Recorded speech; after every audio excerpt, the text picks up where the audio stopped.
Today marks a hugely significant moment in history. Yeah. It's been 80 years since the liberation of Bergen-Belsen, the Nazi concentration camp where more than 72,000 camp inmates imprisoned in the war died during World War II. Though 80 years may have passed for our next guest, who was just a child when she was sent to the camp, the horrors of the Holocaust remain all too vivid. We are joined now by Auschwitz and Bergen-Belsen survivor and best-selling author Renee Salt alongside her son Martin. Welcome, both of you. Renee, thank you so much for coming. Thank you very well. And sharing this story with us. Let's start before the war. What can you remember about your childhood? You lived in a town called Zunskowola in Poland. What were your memories before the war? I had a wonderful family. My parents, my younger sister, and my two sets of grandparents, and so many aunts and uncles. My father was one of 8 children. My mother was one of 4. So the family was very large. And we had a wonderful, wonderful childhood. A happy upbringing with a lovely, loving family. Yes, schooling, and my parents planned such wonderful things for us. They wanted us to go to Paris to study further after school. Yeah. They didn't think about marriage for us. They always thought more about education. Oh, that's so lovely. Yes. And then the war started, the Nazis invaded. What are your memories, your early memories? Because then you were basically forced from your house and moved into ghettos, is that right? Yeah, first of all, we ran away from our town. We went to lodge. I don't know why people ran away. Perhaps they thought it's a lot bigger town. We might be safer there. But I had my grandparents also there. My father's family lived in lodge. So we ran away to lodge. And after a few days, we had to go back. We didn't have anything with us. We left our home. So we started going back to Zunskowola. And when we arrived near our house, our landlord met us. And he said, the Germans took over your flat and took over everything. You've got nothing to go back to. So we lost our home on the very first day of the war, practically. So your life is literally taken from you, every single bit. On the very first day. After a while, people had moved into the ghettos, and after that, There wasn't ghettos yet. At that time, there wasn't ghettos. But when you were moved into the ghettos, life was very difficult, very correct? Difficult, yeah. Yes. And then when it came for you to be transported, how was, you know, we know these names now, they trip off our tongue so terribly, the names of Auschwitz, the names of Bergen-Belsen. I've never heard of it. How was it sold to you that it was just going to be a different life? Yes, they sent us out to different camps. And so we found ourselves first in Auschwitz, and then from Auschwitz I was sent to Hamburg. And really, before you get on the train, what were people telling you about where you were going? Oh, we are going to better places, of course. You'll be better off. You'll have plenty of good food, good living accommodations, good medical care. All they wanted that we should go quietly. So, really, reading your story, the saddest thing is how you lose your family so... Yeah, gradually. Gradually and incrementally. So suddenly someone walks that way, you never see them again. Yeah. Your father turns a corner, you never see him again. It's just heartbreaking. My sister went first. They took her away, and my mother never recovered from it. I still miss her. Of course. Still miss her today. And then eventually we lost our grandparents, my uncles, my aunts. Everybody went. Renee, how do you rebuild? Bit by bit, they were all taken away. How do you rebuild when something like that happens to you? How do you keep going? Where do you get that resilience from? You've got no options, have you? You have to pull yourself together and do the best you can. Yeah.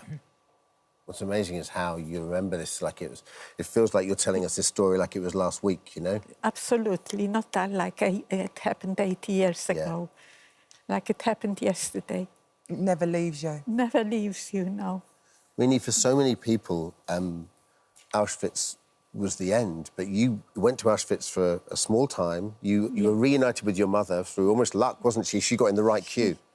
She wasn't in the right. She was separated for a minute. Yeah. Before I had a chance to cry out, she was back with me. Yeah. That was her courage, which did that. She wanted to be with me. Of course. She wanted to look after me, and she did till the last, till she died. And then you were transported to Bergen-Belsen. No, first to Hamburg. Yeah. Yeah. On slave labor. Yeah. Had to carry sacks of cement, with cement on my back. And how old were you? 15, 14, Just 15. a child?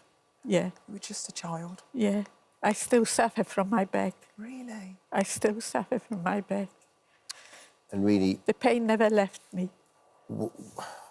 it's a very difficult question to ask, but what are your memories of Bergen-Belsen and your time there? I mean, we read so much about it and we've seen the footage, but from someone that was there, it just seems unimaginable. I came to Bergen-Belsen on a train from Hamburg. They stopped us in the middle of nowhere. They started screaming, "Get off the train, be quick," which we did. We jumped off. We had to hold on to one another to remain standing. We were gasping for water. It was so hot already. And it was April, but still it was hot. They lined us up and they took us to a hut. We were walking through many miles of very woody country till we came to the gates of the camp. They opened up the gates and we were pushed through. The scene that met us there, it's not possible to describe. Yeah.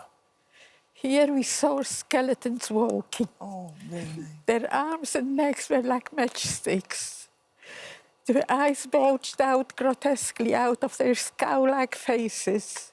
Some were dressed in rags, others were naked. The stench that arose from the camp was impossible to describe.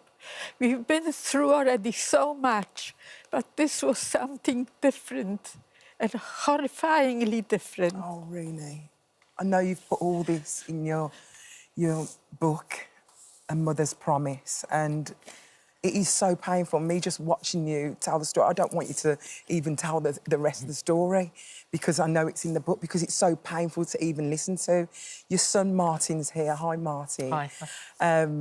What's unbelievable about this story is Renee meets Charles, who was actually one of the soldiers who helped to liberate the camp. And you're the offspring of that beautiful relationship, and we're so happy you're here. Did you know about what your mum went through, and what age did you find out about all these stories? Well, when I went to school, sort of late 60s, early 70s, there was no such thing as Holocaust education. So the word Holocaust didn't even exist in my mind.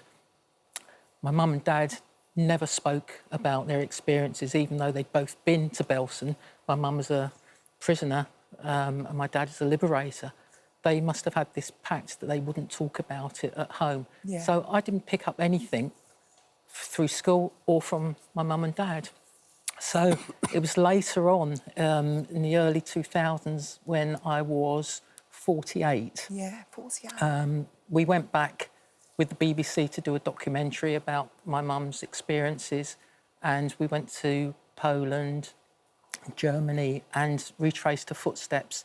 And at that stage, that was the first I knew what she'd, not even in great detail what she'd been through, but at a high level.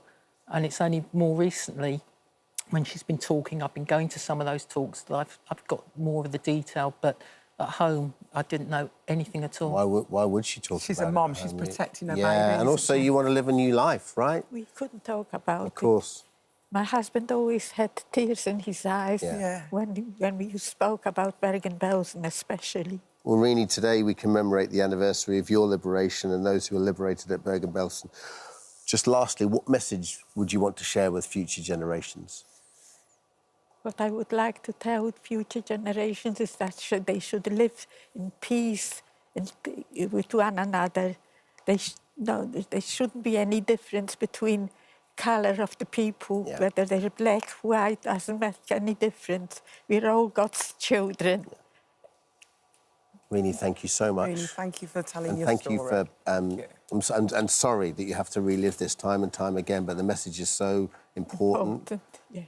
And thank you so much for coming on the sofa, and you, Martin. Thank you. Sharing your story Thank you, with us. Thank Renee. you. Thank you so much for visiting our This Morning YouTube channel. We upload new content every single day, so go ahead and hit that subscribe button, and we'll see you in the morning.